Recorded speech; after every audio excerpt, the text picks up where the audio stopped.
دوسری طرف جو سردار صاحب اس وقت تک پاکستان کا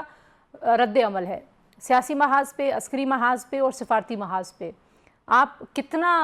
گریڈ کرتے ہیں؟ کیونکہ پاکستان نے بڑا ریسٹرین شو کیا، پاکستان نے پہلگام کے بعد فوری طور پر اس وقت بھی ری ایکٹ نہیں کیا، ہم نے قومی سلامتی کے اجلاس بلائے، ہم نے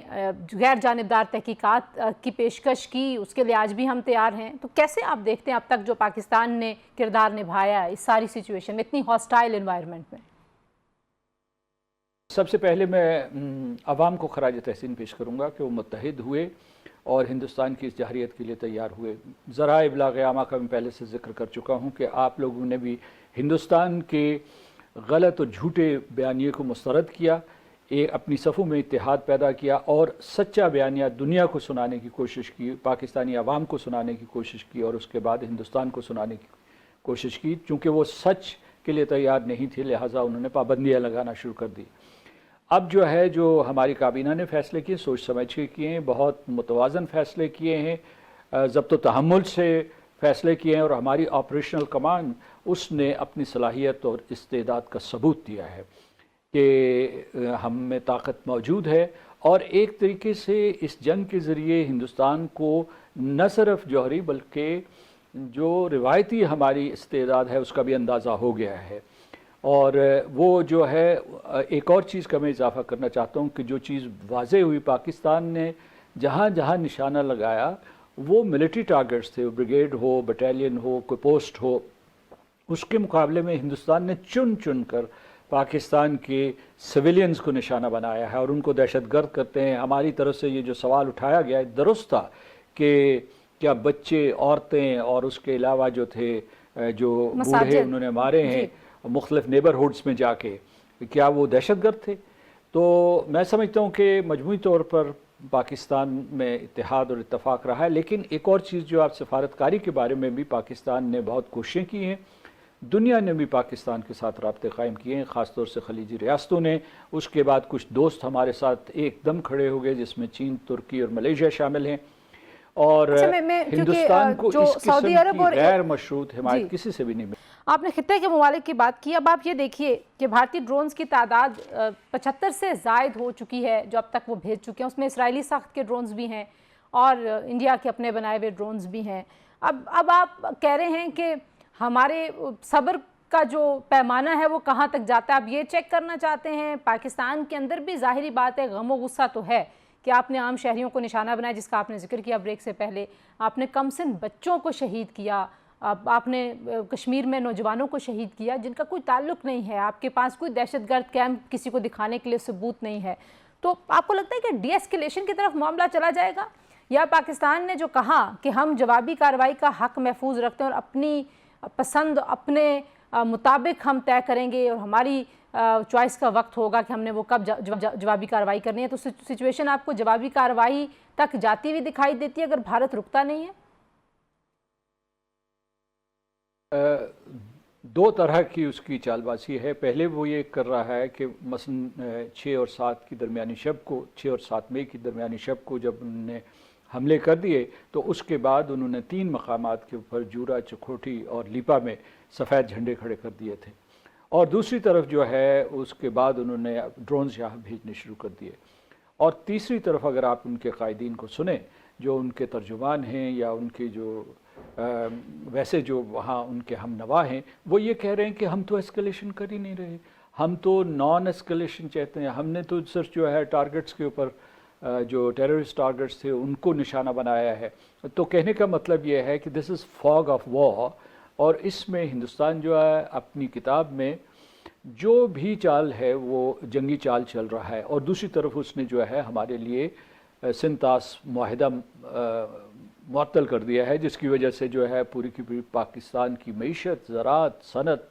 لوگوں کا روزگار سارے کا سارا زد میں آ گیا ہے، اور اس کے لیے اس نے جارحانہ اقدامات بھی شروع کر دیے۔ تو اس کا مطلب یہ ہے کہ سوال یہ پیدا ہوتا ہے، آپ نے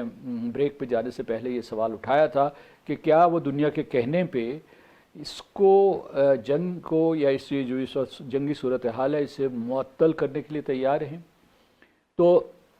فی الحال ایسا نظر نہیں آتا، اس لیے اہل پاکستان کو اور پاکستان کے فیصلہ ساز افراد اور اداروں کو بہت چوکنا رہنا چاہیے، کیونکہ ہندوستان جو ہے اس وقت چومکھی جنگ لڑ رہا ہے اور مختلف ذریعوں سے پاکستان کو گھیرنا چاہتا ہے، پاکستان کی ریاست کو کمزور کرنے کے لیے۔ تو کیا اس کے پیچھے جو بڑا محرک ہے وہ واقعی الیکشن ہے؟ کیونکہ ظاہر ہے مودی صاحب کی مقبولیت وہاں پہ گر رہی ہے، بھارت کے اندر سے جو ان کی ہندتوا پالیسی ہے اس کے اوپر بڑے سوالات ہیں، بھارتی را ایجنسی کی جو انوالومنٹ ہے دنیا کے مختلف ممالک میں، اب دنیا کے بہت سارے ممالک نام لے کے کہتے ہیں کہ بھارت نے آ کے یہاں پہ لوگوں کو قتل کروایا ہے، تو آپ کو لگتا ہے کہ یہ سارے پریشرز ہیں اس سے اسکیپ جو ہے وہ اسی صورت میں ہو سکتا ہے کہ آپ پاکستان پر چڑھاوا کر دیں؟ ویسے وہ کر ایسا ہی رہے، لیکن یہ شرم کی بات ہے کہ وہ اپنے انتخابات پاکستان دشمنی کی لہر پہ جیتتے ہیں۔ یہ 2019 کے انتخابات ہوں یا اب جو ان کے ضمنی انتخابات ہو رہے ہوتے ہیں، اور جب جو بعد کے انتخابات ہوئے تھے، تو اس وجہ سے ایک ہمسائے کی دشمنی کے اوپر وہ انتخابات جیتتے ہیں، جبکہ ہمسایہ ان کی دہشت گردی کا شکار ہے۔ بلوچستان، سندھ، خیبر پختونخوا، پنجاب،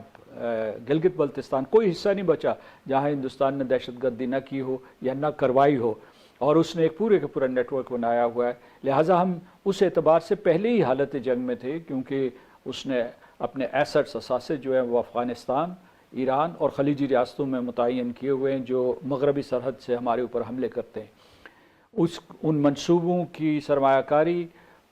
منصوبہ سازی اور اس کی تکمیل، یہ سارے کے سارے ہندوستان کی انٹیلیجنس ایجنسیز کرتی ہیں۔ تو میرے کہنے کا مطلب ہے کہ اس میں صرف ایک مقصد